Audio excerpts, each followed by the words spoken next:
yang menjadi motivasi Pak Haji Asikin itu sehingga mau berkecimpung di politik? Apa pentingnya politik itu Pak Asikin? Jadi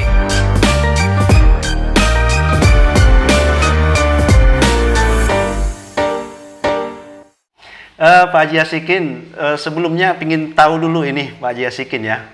Teman-teman, Pak Haji Asikin ini seorang tokoh ya, di mana beliau ini salah satu warga Kumpe. Itu yang saya tahu, Kumpe ya, Kumpe Ulu ya Pak Asikin ya, Kabupaten Muaro Jambi. Beliau tidak asing pastinya, anak seorang ulama yang tersohor di Kumpe. Tapi kita ingin berbincang loh ini sedikit tentang sosok atau backgroundnya Pak Asikin. Pak Asikin asal memang dari sana Pak Asikin ya? iya, saya asal dari Kumpe Hulu. Ya. Jadi ada 2 desa. Bapak saya dari desa Arang-Arang. Kemudian ibu saya dari desa Sungai Terap. Kedua desa ini adalah dalam lingkup Kecamatan Kumpe Hulu. Jadi saya mungkin tertempah itu dari orang tua saya. Orang tua saya itu adalah kepala desa Sungai Terap. Kemudian dari nenek saya juga seorang yang pesohor di Kecamatan Kumpe Hulu. Luar biasa. Artinya mampir ke bincang kita nih. Ayo mau ngapain ini Pak Asikin? Ingin tahu apa nih? Apa yang mau kita ceritakan hari ini? Jadi intinya kalau memang di bincang kita ini nanti saya lebih mengangkat siapa saya sebenarnya, tentang diri saya, kemudian kemana arahnya saya, selanjutnya bagaimana harapan-harapan ke depan terhadap Muaro Jambi. Luar biasa. Ini tokoh inspiratif Muaro Jambi ya teman-teman ya. Kalau begitu saya mau tanya ini Pak Asikin. Aktivitas Pak Asikin apa sih hari-harinya? Baik, terima kasih bincang kita. Jadi saya hari-harinya ada buka usaha. Ya. Di mana saya bergerak di otomotif. Otomotif. Nah, memang dalam usaha otomotif ini pada prinsipnya saya membaca teknis peluang. Jadi di mana teknis peluang itu semakin banyak yang kita gerakkan, semakin banyak pula peluang untuk kita dapat. Jadi saya berprinsip awalnya itu semakin banyak mobil yang rusak, semakin banyak pula mobil yang masuk di tempat kita. Arti ini mendoain enggak nih Nah, mobil rusak? Enggak ya? Kita tidak mendoakan, tapi itu sudah hukum alam. Udah hukum alam, seperti Karena orang sakit ya. sakit, ya. Ada rumah sakit, nggak mungkin doain orang sakit ya. Jadi kita juga membantu dari orang-orang yang tadinya mobilnya rusak, kita benahi, ya tapi kita memang ada di situ sinergi antara pemilik dengan kita sebagai pengelola. Ya, ada upah, ada apa yang sebagainya, sehingga itulah hasil yang kita peroleh itu adalah untuk karyawan, sisanya baru untuk kita. Ini luar biasa ini ya, sudah mempunyai usaha otomotif ini katakan ya. Ya, kemudian juga saya ini orang kebun. Orang kebun. Disiplin ilmu saya kebun. Oh gitu. SP itu adalah sarjana pertanian. Jadi saya memang 17 tahun bekerja di kebun. Nah, jadi sudah 17 tahun itu dari tingkat saya menjadi asisten kebun sampai saya menjadi manajer. Asisten kebun di PT dulu ya, di perusahaan ya. Jadi ya saya belajar di sana. Saya juga mengucapkan terima kasih kepada perusahaan yang telah mempercayai saya untuk bekerja di sana. Di mana saya dituntut memanage orang-orang gitu, yang berbagai macam asal, bermacam ilmu, tingkat ilmu. Orang dari etnisnya, misalnya Jawa, Batak, Padang, itu semua di dalam kebun itu ada. Kemudian tingkat ilmunya dari tidak sekolah sampai S2. Nah, jadi di situ sudah kolaborasinya ya sebagai tujuan dari pihak perusahaan untuk menghasilkan untung yang sebesar-besarnya. Ya alhamdulillah saya bekerja selama 17 tahun di sana. Ya, saya dapat ilmu, perusahaan dapat untung. Luar biasa pengabdian Pak Asikin saat itu ya. Iya. Terus lalu bisa mohon ini maaf nih Pak Sikin, bisa nimbrung jatuh cinta ke politik seperti apa jalannya? Gimana ceritanya itu? Jadi gini, awalnya sih saya masih bekerja di sana, saya sudah ditawarkan untuk bergabung di politik. Nah, namun karena ini adalah suatu aturan di dalam perusahaan, kita Tidak boleh. secara sakral kita turun ke politik itu tidak boleh. Tidak boleh di perusahaan. Ya, jadi ya saya pikir-pikir, saya siapkan modal untuk hidup saya. Selama bekerja di perusahaan itu saya mempersiapkan hidup saya untuk keluarga, untuk saya. Nah, kalau pada prinsipnya kalau kita tidak punya modal, kita sudah terjun ke politik nanti agak berat untuk ke depannya gitu. Kenapa? Tuntutan-tuntutan di politik ini tidak ada yang selagi kita masih di tahap awal ini, rasanya kita tidak ada keuntungan yang secara langsung didapat oleh kita. Artinya penting politik itu, Penting. Pak Sikin ya. Penting. Sehingga berjuang mati-matian dulu mencari dana untuk kehidupan Ya. dahulu, lalu keluar masuk ke politik gitu ya. Ya, jadi Tahun kan- dulu pernah nyalon berarti ya, tahun di yang lewat ya. 2014. Jadi kan waktu itu kan saya gabung di Partai Golkar itu 2010. 2010. Nah, waktu itu memang saya selama itu kan jadi kader. Kader. Tidak jadi pengurus. Oh, tidak jadi pengurus. Cuman jadi kader partai. Iya. Di saat iya. saya keluar dari perusahaan, resign dari perusahaan, saya bergabung di Partai Golkar. Dan 2010. pada saat itu 3 bulan setelah itu ada kegiatan Muscam dan saya ditempatkan waktu itu menjadi ketua kecamatan Kumpeulu Oh. selama 3 tahun. Nah, setelah 3 tahun saya ditarik ke DPD 2 menjadi ketua harian Partai Golkar di Kabupaten Muara Jambi. Nah, pada saat Musda 2020, karena ketua harian sudah dihapuskan, saya diminta oleh Pak Ipang untuk menjadi sekretarisnya. Yang alhamdulillah sampai hari ini masih menjadi sekretaris Partai Golkar Kabupaten Muara Jambi. Wah, artinya ini Pak, ini dia pemirsa masyarakat Muara Jambi. Inilah sosok seorang sekretaris jenderal DPD 2 Partai Golkar ya, Pak Haji Asikin. Mungkin besok atau tahun berikutnya nyalon lagi nih ceritanya ya, Pak Insya Asikin ya. Allah, insya Allah. Yang penting pada prinsipnya saat ini saya berprinsip panjang umur, Panjang umur, sehat badan, punya modal. punya modal. Tapi sebelum ke sana, ngomong-ngomong tadi ada yang saya simak tadi Pak Asikin. Pentingnya politik bagi Pak Asikin ya. Apa sih kira-kira sehingga Pak Asikin mau ibaratnya tuh aku harus terjun ke dunia politik begitu. Tadi kan sudah mengumpulkan aset katakan begitu, kesiapan ya. Iya. Kesiapan. Apa yang menjadi motivasi Pak Haji Asikin itu sehingga mau berkecimpung di politik? Apa pentingnya politik itu Pak Asikin? Jadi prinsip awal itu memang politik itu kan orang-orang baik harus terjun ke politik. Apabila tidak terjun ke politik, orang-orang jahatlah yang mengisinya di sana. Nah, jadi saya berprinsip begini. Jadi di dalam kehidupan khususnya di Kecamatan Kumpeulu itu kan saya melihat bahwa keterwakilan anggota DPR yang ada di dapilnya masing-masing itu sangat memegang peranan. Nah, saya berprinsip desa Sungai Terap, desa Arang-Arang ini adalah desa kelahiran saya. Orang tua saya di Arang-Arang, orang tua saya di Sungai Terap. Nah, selama tidak ada orang-orang yang tahu dan mau berjuang untuk di DPR, itu desa itu Tidak sangat akan maju. minim terhadap pengembangan pembangunan yang ada di desa itu. Nah, di situ saya tersentuh. Saya insya Allah mampu untuk memperjuangkan itu apabila masyarakat baik desa Sungai Terap maupun desa Arang-Arang dan lainnya, khususnya Kumpe dan Kumpeulu itu, apabila saya diamanahkan untuk itu, insya Allah saya perjuangkan. Kenapa? Saya berprinsip sebelum saya terjun ke politik ini, saya sudah menyiapkan segalanya untuk saya pribadi, untuk keluarga yang saya sampaikan tadi. Kenapa? Kalau kita berjuang di politik tanpa punya modal, kemudian di rumah tidak siap, itu akan menimbulkan sesuatu yang kadang-kadang tidak sesuai apa yang dengan kita inginkan dengan apa yang kenyataan yang kita dapat.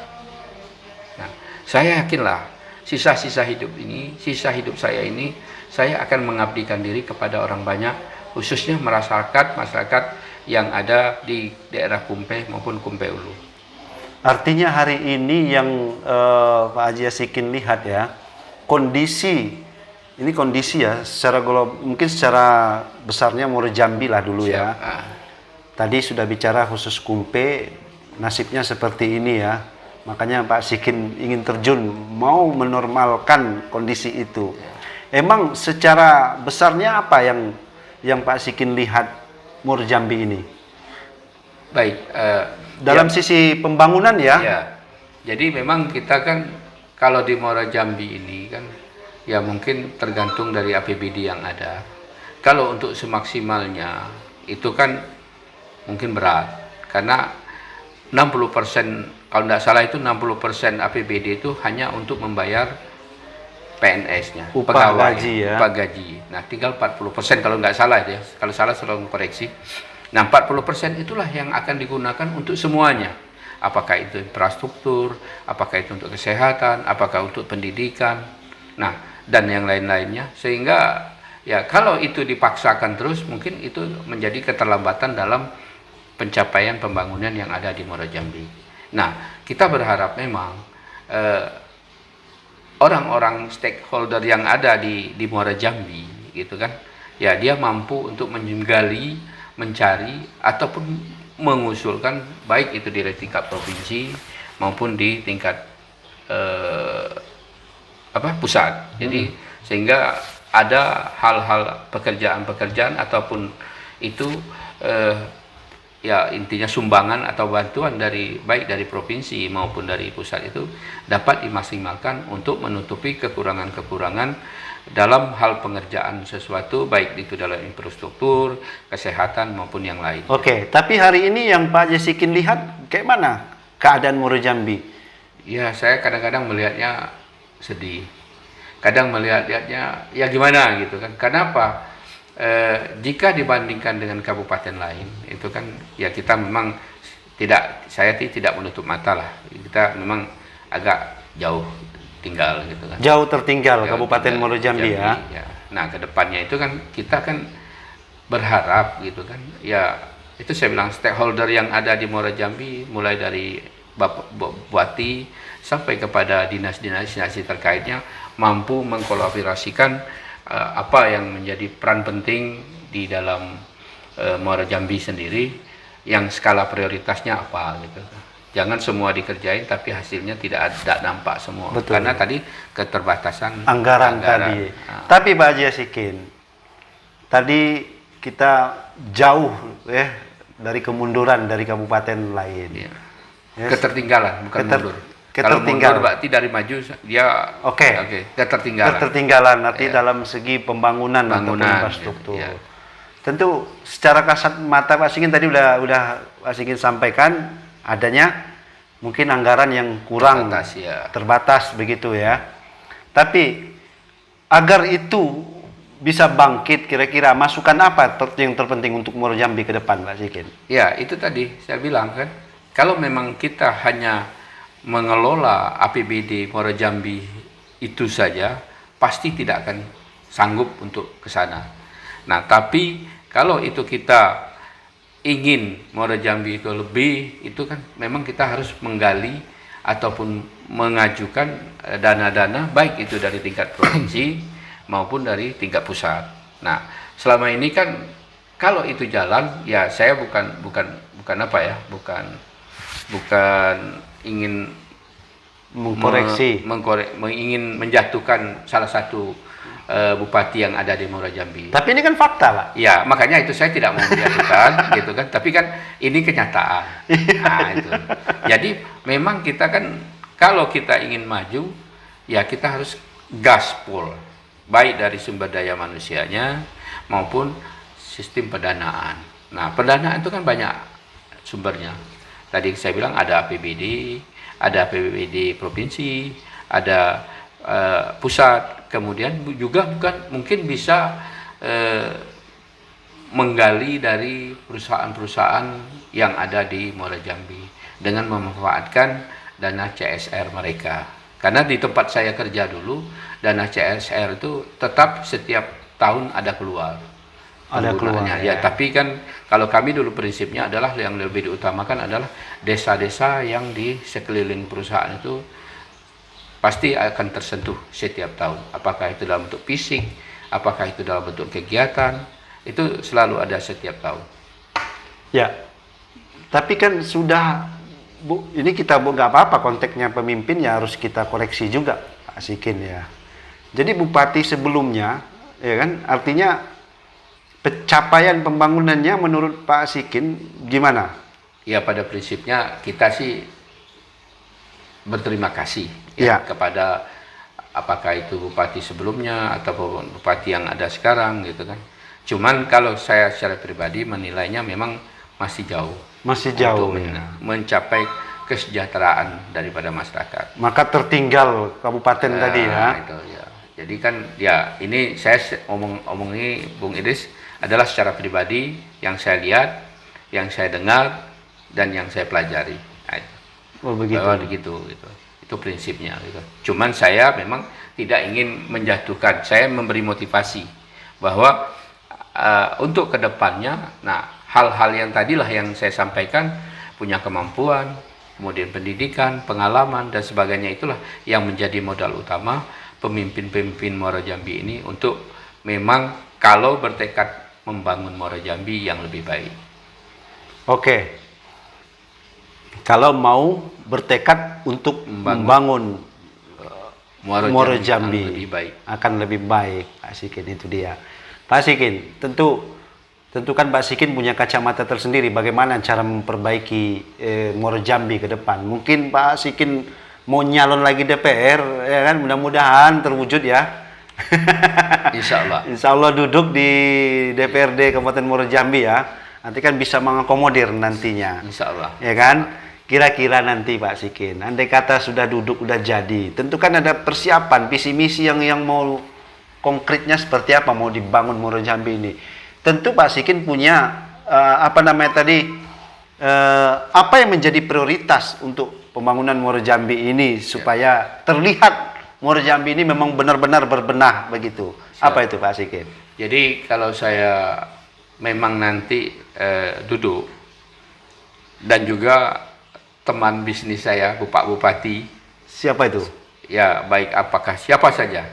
Kalau mudah nanti 2024 Pak Ipan jadi. Wah, Nah, itu. amin. Jadi saya tidak banyak yang harus saya perjuangkan. Cuman intinya ini harus konsen. Apa itu? Yang pertama yaitu masalah infrastruktur. Infrastruktur. Ya. Karena memang infrastrukturnya adalah yang utama. Apabila ini jalan semua, insya Allah semua fasilitas-fasilitas semua yang ada di dalam buminya Muara Jambi itu akan tergali. Ya. Baik itu masalah tambang, baik masalah pertaniannya, baik masalah peternakannya, dan juga sumber daya manusianya. Itu infrastruktur sangat menunjang itu. Kenapa? Saya lihat aja, ini kebetulan saya kan Kumpe Ulu, yang saya juga kelahiran di sana. Dengan adanya perbaikan jalan yang ada di Kumpe, kemudian jalan-jalan usaha tani, ya petani sudah alhamdulillah ya sudah mulai terangkat. Nah, saya berharap memang ya Muara Jambi untuk jalan Pudak sampai Suakandis itu ya memang saya mohon juga ke DPR provinsi, karena itu adalah jalan provinsi khususnya Pak Ipan, untuk selalu memantau itu. Sesuaikan dengan jadwal-jadwal yang ada, teken-tekenannya yang apa, sehingga apa yang menjadi target bersama 2024 itu tuntas, itu diminta untuk secara tuntas. Nah, kemudian ada beberapa hal pembahasan yang saya lihat di masyarakat lah ya. Iya. Di sana ada, kalau saya menilai kan ada 3, sandang pangan, pendidikan dan kesehatan. Nah, kalau saya menilai untuk Muara Jambi, khususnya Kumpe Ulu, tidak ada saya mendengar dan tidak pernah saya melihat masyarakat Mengeluh? mohon maaf meninggal ataupun yang lainnya karena kelaparan. Itu tidak ada, setahu saya. Tapi mungkin kalau ada data mungkin saya minta koreksi. Nah, yang menjadi prioritas, yang menjadi masalah di tingkat masyarakat yang saya terima dari sharing dengan saya, dengan dia adalah masalah kesehatan dan pendidikan. Kesehatan dan pendidikan yang menjadi problem yang ada di tingkat masyarakat. Iya. Nah, kenapa saya bahas tentang itu? Yang pertama, masalah kesehatan. Memang ada beberapa masyarakat itu kan dia mendapat fasilitas KIS. Tetapi setelah dia berobat ke rumah sakit, KIS-nya sudah mati. Nah, tadinya kan orang berprinsip KIS itu kan berguna seumur hidup. Harusnya. Iya, ini kok pas dia mau berobat, KIS-nya mati. Itu yang pertama. Nah, yang kedua, BPJS. Dia masuk BPJS mandiri pada saat dia mampu. Pada saat dia tidak mampu, dia tidak bayar BPJS sehingga terjadi tunggakan. Tunggakan-tunggakan itu akhirnya mereka tidak terbayar. Pas dia sakit, BPJS-nya tidak berlaku. Sementara dia sakit ini harus diobati, harus dirawat. Sementara pihak rumah sakit tidak mau karena secara SOP-nya mereka tidak masuk gitu. Nah, di situ. Itu sampai tadi malam pun masih ada masalah itu, keluh kesah masyarakat kepada saya. Nah, jadi alternatif kemarin itu kan alhamdulillah Pak Ipan memperjuangkan itu. Ada beberapa masyarakat yang tidak mampu, dia memang miskin gitu. Jangankan itulah saya bilang untuk makan baik dia susah, tapi alhamdulillah dia mampu masih untuk makan gitu. Tetapi kalau untuk berobat dia sudah mulai kewalahan gitu. Nah, mungkin ada itu yang nantinya harus menjadi pemikiran pemimpin-pemimpin kita di Muara Jambi, bagaimana solusi-solusi yang harus kita tempuh. Apakah itu masalah rumah sakit kita, apakah itu masalah rekomendasi kita ke rumah sakit umum Raden Matahir. Itu yang menjadi pokok, karena apa?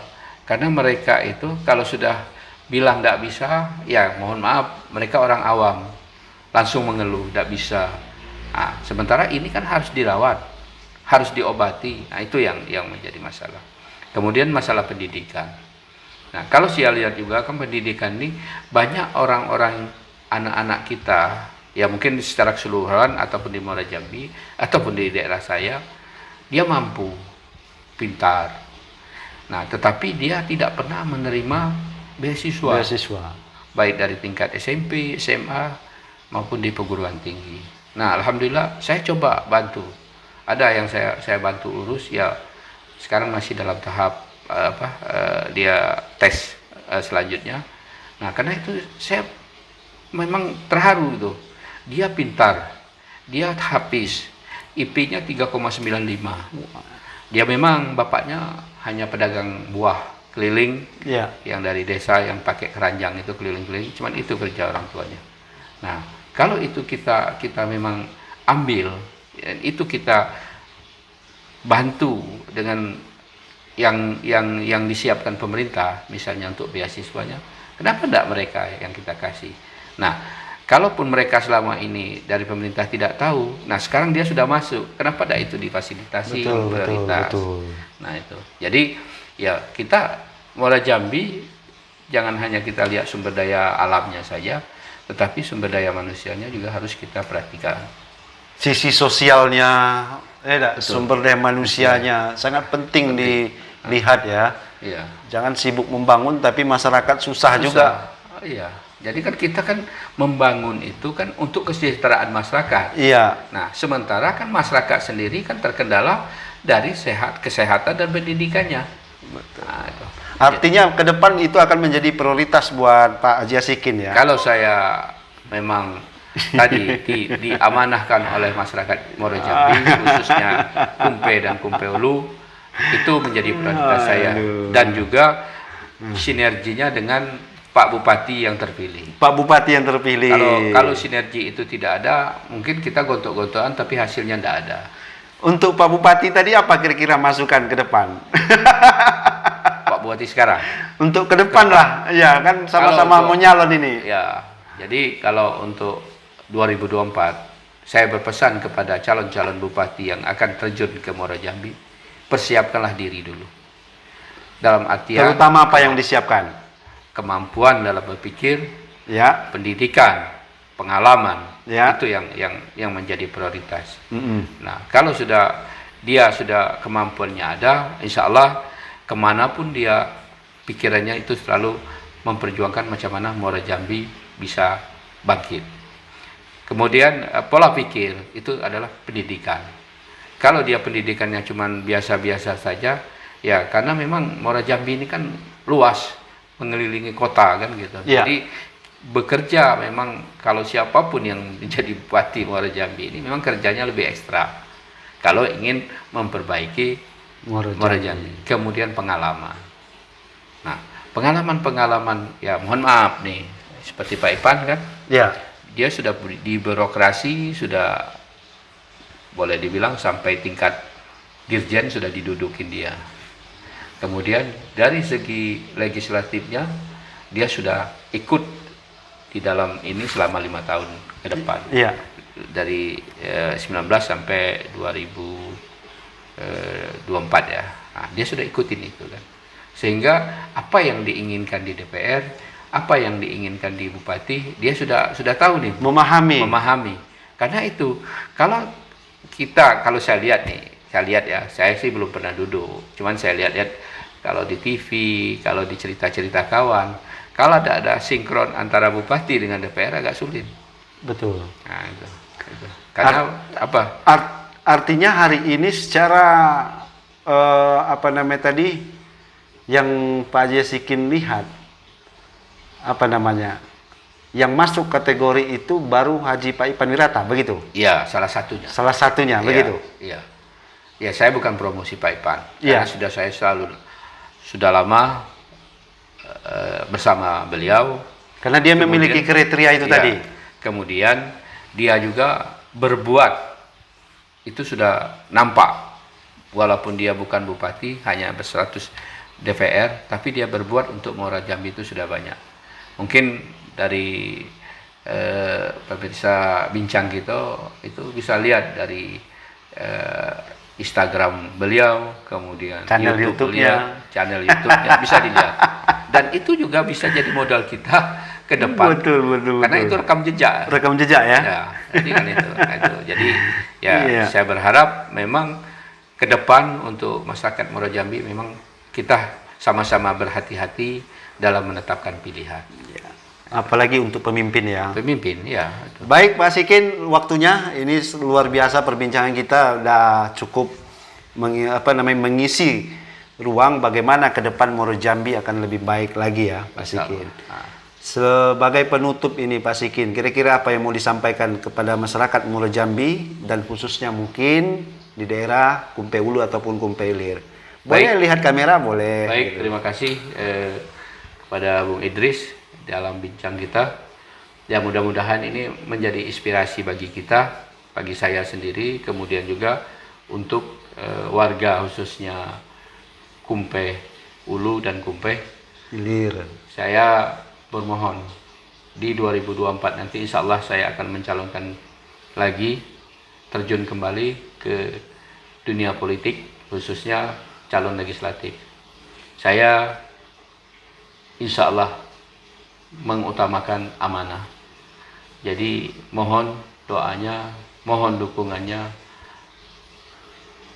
agar apa yang menjadi cita-cita kita bersama akan dikabulkan oleh Allah Subhanahu wa taala. Amin. Amin ya rabbal alamin. Dari partai mana tadi? Dari Partai Golkar. Dari Partai Golkar. Baik Pak Asikin, waktunya selamat malam, sampai jumpa kembali ini ya di lain kesempatan. Siap. Terima kasih. Assalamualaikum warahmatullahi wabarakatuh.